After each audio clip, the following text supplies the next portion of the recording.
జై శ్రీమన్నారాయణ అండి. Welcome to another food blog. ఈరోజు మంచి రుచికరమైన పునుగులు చేశాను. రెగ్యులర్ గా చేసేలా కాకుండా డిఫరెంట్ గా ట్రై చేశాను. చాలా బాగా వచ్చాయి. తింటుంటే ఎంతో రుచికరంగా మళ్ళీ మళ్ళీ తినాలి అనిపించేలా ఉన్నాయి. ఓకే, ఇప్పుడు ఇవి ఎలా చేయాలో చూసేద్దాం. దీనికోసం అర గ్లాసు బియ్యం కడుక్కొని అందులో వేడి నీళ్లు పోసి ఒక గంట వరకు నానబెట్టండి. అవి నానేలోపు ఒక 4 లేదా 3 బంగాళదుంపలు తీసుకొని మంచిగా కడుక్కోండి. తర్వాత వాటిని మధ్యలో కట్ చేసుకొని కుక్కర్ లో వేసి ఉడకబెట్టండి.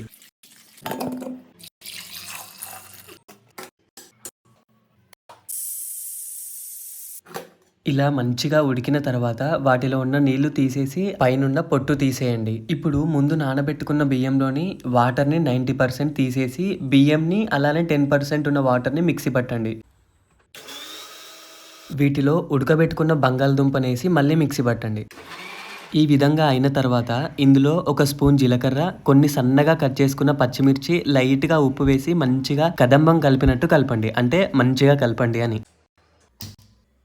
తర్వాత స్టవ్ ఆన్ చేసుకొని ఒక కడాయిలో ఆయిల్ పోసి బాగా వేడవ్వనివ్వండి. పునుగులు ఎలా వేయాలి అంటే చిన్న చిన్నగా వేస్తే చాలా బాగుంటాయి. అలానే ఒక 2-3 ఎక్కువ తినగలుగుతాము. దీనికి మీ స్పందన ఏంటో కామెంట్ చేయండి. పునుగులు వేసేటప్పుడు స్టవ్ సిమ్ లో పెట్టండి, లేదంటే మాడే అవకాశం ఉంది. సిమ్ లో పెట్టి చేసుకుంటే బయటే కాకుండా లోపల కూడా బాగా వేగుతాయి. వీటిలోకి నేను పల్లీ చట్నీ చేసుకున్నాను. పల్లీలు బాగా వేగాక మిక్సీలో వేసి వాటిలో 4 పచ్చిమిర్చి వేసుకున్నాను. మీకు కారం తక్కువ కావాలి అంటే 2 వేసుకోండి. అలానే కొద్దిగా పసుపు, సరిపడా ఉప్పు వేసి బాగా మిక్సీ పట్టండి. ఇంకా ఆఖరిగా పోపు వేసుకుంటే సరిపోతుంది. పోపులోకి నూనె, ఆవాలు, జీలకర్ర, ఎండుమిర్చి, కరివేపాకు, కొద్దిగా ఇంగువ, కొద్దిగా పసుపు వేసి బాగా కలుపుకొని చట్నీలో కలిపేస్తే చట్నీ రెడీ అవుతుంది. మీరు కావాలంటే పునుగుల్లోకి టమాటా చట్నీ కూడా చేసుకోవచ్చండి. నాకు నార్మల్ గా పల్లీ చట్నీ ఇష్టం కాబట్టి నేను పల్లీ చట్నీ వేసుకున్నాను. ఇంకా మొత్తానికి పునుగులు చట్నీ రెడీ అయిపోయింది. ఇప్పుడు టేస్ట్ చూసేద్దాం. లోపల చూడండి ఎంత స్పాంజ్ గా వచ్చిందో. తింటే మాత్రం ఆహా,